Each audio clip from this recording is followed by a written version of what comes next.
If you look at these old walls around the old city of Yerushalayim, you'd think that this is the ancient city. If you Google Old City of Yerushalayim, this is the image that would pop up. And your mind will conjure up images of ancient things and people, the patriarchs and matriarchs. But the reality is that these walls are not ancient, not quite 500 years old. Okay, that's old, but not ancient. The walls of Yerushalayim haven't always been here. They've gone up and they've gone down. The city expanded and contracted, and the placement of the walls reflected the will of the new conquerors.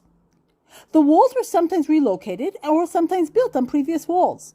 There is one area where 5 different era walls are represented. So if this isn't the ancient city of Yerushalayim, where is it? If you want to find an ancient city, follow the water source.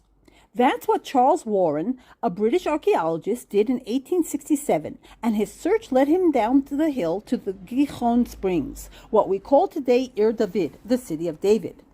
Their slogan is, "This is where it all began," and they're right, because it was here that the city began in about 1800 BCE by the Canaanite tribe of the Yevusim.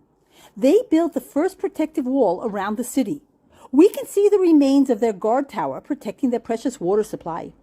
Somehow, in about the year 1000 BCE, David HaMelech's general, Yoav ben Tzruya, captured the city, and he circumvented the defenses. And so began the small city of Yerushalayim. David's son Shlomo expanded the city northward, building the Beit HaMikdash on the top, on Har HaBayit, the Temple Mount. Between Har HaBayit and Ir David was an area known as the Milo, or the Ophel. There still remained one of the walls built there by Shlomo HaMelech. The city remained as it is for more than 250 years. Different kings from the Davidic dynasty ruled over Malchut Yehuda.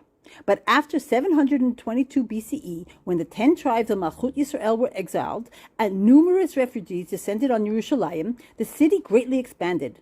So much so that 20 years later, when Malchut Yehuda was threatened by the Assyrians, King Chizkiyahu quickly expanded the walls. His city included what was then called the Western Hill, or as we know it, Har Zion. Remains of this wall are seen just south of Jaffa Gate. Tombs from this period are visible by the walls as well. His southern wall was further south of the present-day walls. Chizkiyahu's walls were so humongous that remains are found to this day in the Jewish quarter and is known as the Broad Wall. It was on these walls that the then prophet Yeshayahu stood and told the Jerusalemites not to fear the Assyrians. Hashem would protect them.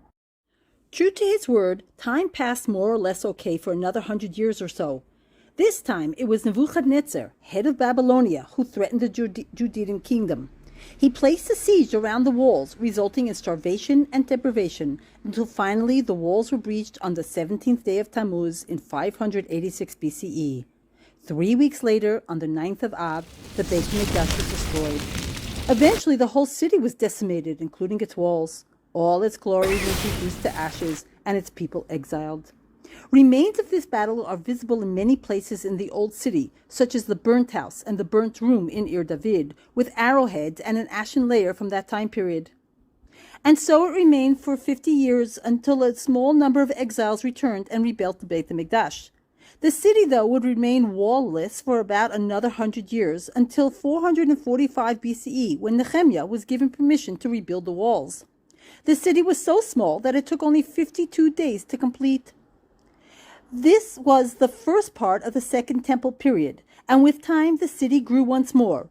Remains of Nehemiah's walls can be found in Ir David. When the Hasmonean came around about 250 years later in 167 BCE, they added greatly to the country and Yerushalayim in particular. The walls were once again expanded to what had been the original expansion of Chizkiyahu of about 500 years earlier. Historians refer to their wall as the first wall of this period from the middle of the 2nd century BCE. They also expanded the water sources for the needs of the growing city. Their stones are characterized as having a protrusion in the middle.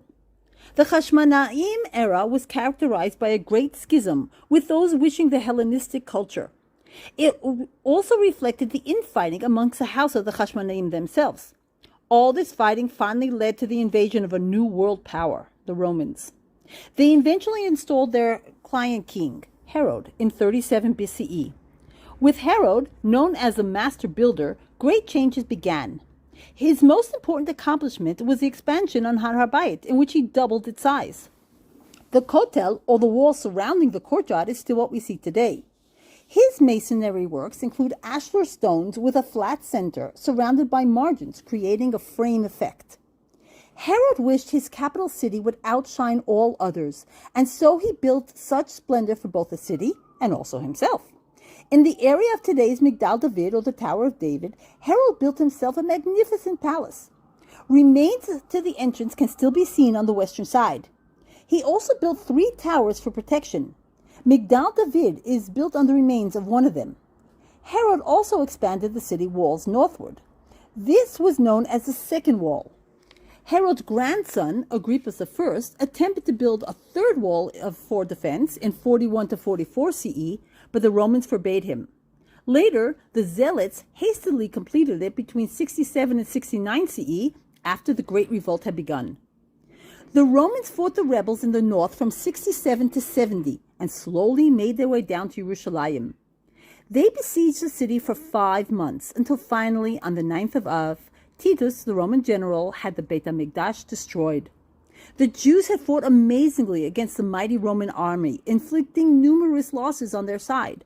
But the Jews were no match for the Romans, who in their fury destroyed everything in their path. The city of splendor now laid in waste and absolute ruin. The only remains of the city were the 3 towers and the wall just south of it. All the rest of the walls were razed to the ground. Yerushalayim was now once again a wallless city. The mighty Roman 10th Legion remained behind. They felt they were so powerful that they did not need a wall for protection. This was their emblem. A stone in second use can be seen now near Jaffa Gate with the X, the F, and the R as part of their emblem. The city essentially remained in a state of ruins until the Roman Emperor Hadrian came to the city in 129. He decided to level the whole city and rebuilt it in the Roman grid system, making it a Roman city. To further wipe out any reference to Yerushalayim, he changed his name to Aela Capitolina. Hadrian had built a large gate structure at Damascus Gate on the ruins of the previous one. It was built as a triumphal arch, gateway to the city. About 150 years or so later, a northern wall was connected to this arch. This has remained as the root of today's northern wall. The Romans also eventually repaired the eastern wall, protect from invaders. Today's eastern wall is the same as the Roman wall. In 443, during the Byzantine era, Empress Eudokia arrived in Yerushalayim. Rumor had it that she had been banished from Constantinople and made a pilgrimage to Yerushalayim. Being a religious woman, Eudokia made many contributions to Yerushalayim, but her main one was the rebuilding of the southern wall. The southern part of Yerushalayim had ceased being used after the destruction, with the Jews banished from the city. However, with all the building the Christians were doing, this area was once more populated. Therefore, the southern wall was once again expanded further south in the present day's walls, as it had been previously. Eudokia, whose name in Hebrew means Hetiva, felt that it was her role to rebuild these walls, as it says in Tehillim Nud Aleph Pasuk Chaf. Hetiva b'rtzoncha et Zion tivneh chamot Yerushalayim. Do good in your pleasure unto Zion, and build the walls of Jerusalem. Remains of this wall are visible in a number of places, including in the Ophel, right near the original wall of Shlomo HaMelech. These walls remained as they were for almost 600 years. The initial Arab conquerors, Umayyads, restored the walls, and they remained intact until Mother Nature intervened in the 11th century. A powerful earthquake once again caused the walls to come tumbling down. The Fatimids, the Arab ruling dynasty of that time, they restored the walls. Being that the southern area was basically unpopulated, the Fatimids rebuilt the wall further north to where they more or less are today. To get stones for the walls, the Fatimids demolished the numerous churches which have been built. There is still a small area which represents the walls built back then in the 11th century. The Fatimids didn't get to enjoy the walls for too long, because in 1099 a new group came to town, the Crusaders. The Crusaders were not successful in breaching the walls initially, but after that they disassembled their ships, built ladders, and successfully scaled the walls. Upon entering the city, they set about to massacre any non-Christian, and they reverted Jerusalem to a Christian city. They did not reinforce the walls. Basically, all they reinforced was Migdal David and the area where they had breached. Apparently, the Crusaders had raised money to reinforce the walls, but before they could do so, Saladin, the head of the Arab Ayyubid dynasty, challenged them. Saladin came to Jerusalem after his tremendous defeat of the Crusaders in 1187. Due to this devastating defeat, the Crusaders in Jerusalem had limited forces, forcing them to surrender. Saladin once again reinforced the city walls. After completing the wall's fortifications in 1212, the new Ayyubid ruler later decided the walls were a mistake. Fearing a second Crusader invasion in 1219, he decided it was best to destroy the walls that he had just built. And so, once again, in 1219, Jerusalem was a wall-less city. With the arrival of the Mamluks in 1250, only the area and tower around Migdal David was reinforced, and so it remained for almost 300 years until a new conqueror arrived in town, the Ottomans. In 1536, Suleiman the Magnificent was haunted by nightmares of a lion chasing him. He came to the conclusion that the cause behind his nightmares was Allah punishing him because he had left the holy city unprotected. At least that's how the legend goes. And so, from 1536 until 1541, the last and final set of walls were built surrounding and protecting the old city. Finally, these are the walls that we see today around the old city. These walls watched as General Allenby glided in as a mighty conqueror in 1917 without a shot.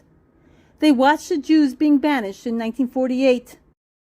But in 1967, they witnessed the Israeli paratroopers coming home to the eternal home of the Jewish people.